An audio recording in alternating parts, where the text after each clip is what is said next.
Welcome to Rob Schmitt Tonight.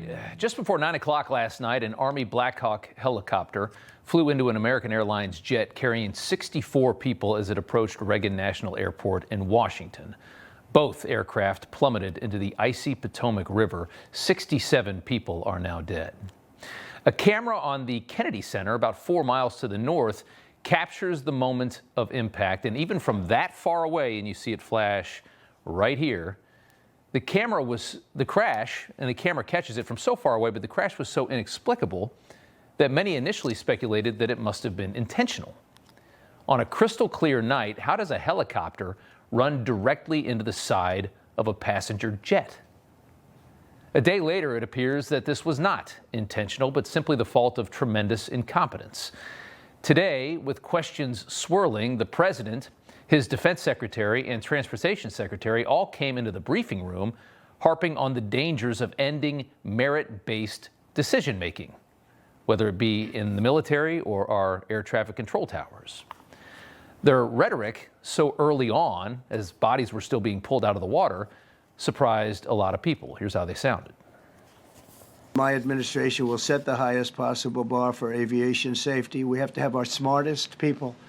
It doesn't matter what they look like, how they speak, who they are. It matters intellect, talent. When we deal with safety, we can only accept the best and the brightest in positions of safety that impact the lives of our loved ones, our family members. The era of DEI is gone at the Defense Department, and we need the best and brightest, whether it's in our air traffic control, or whether it's in our generals, or whether it's throughout government.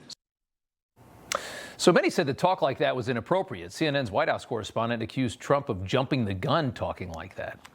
But Trump is a very calculated guy, and obviously the administration had more information than those who were judging it today.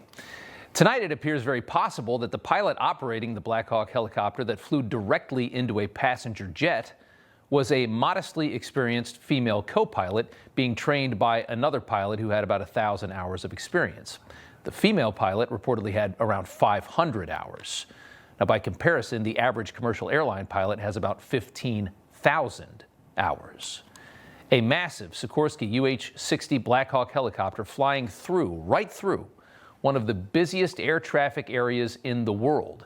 This particular runway handles 90% of Reagan's flights. It's been called the busiest runway in America, with over 800 daily takeoffs and landings.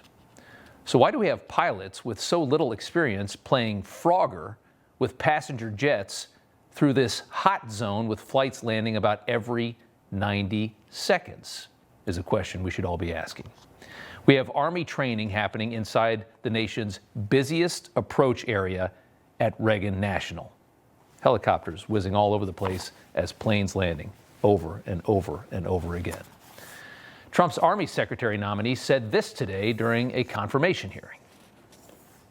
If confirmed and working with this committee to figure out the facts, I think we might need to look at where is an appropriate time to take training risk, and it may not be near an airport like Reagan. Yeah, maybe it shouldn't be.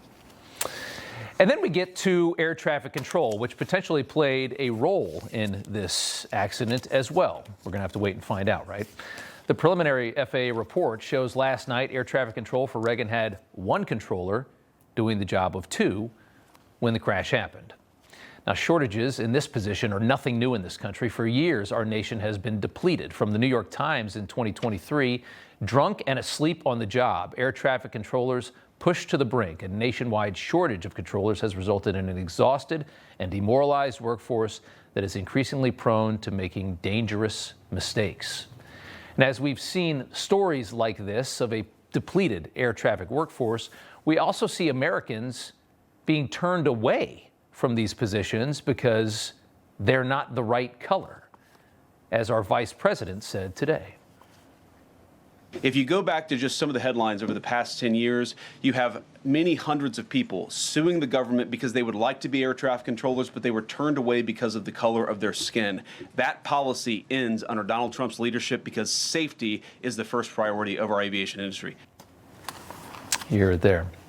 Too many white and Asian people want to help guide aircraft to its destination in this country. a problem manufactured by the lunatic left. We see this everywhere, so devoted to creating diversity that positions are just not being filled rather than hiring, what, a white guy? The Daily Signal reporting in 2013, the FAA scrapped a skills-based test and a certification program and replaced it with a biographical questionnaire to attract more diverse applicants to become air traffic controllers. So skills-based out. Tell us about yourself in air traffic control. They'd rather see if you grew up in a rough neighborhood than figure out whether or not you can, get a plane on the ground.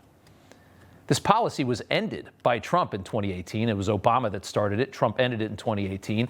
But many say that it was the beginning of race-based lunacy corrupting our Federal Aviation Administration, the people that get you safely there on a jet going 600 miles per hour. Everybody's reporting the same stories, the same spin. You turn the channel, it's always the same. But not us. We're different. We report the real news. No spin, just the facts. Turn to us, and you won't turn back. Tune in to Rob Schmitt Tonight on Newsmax.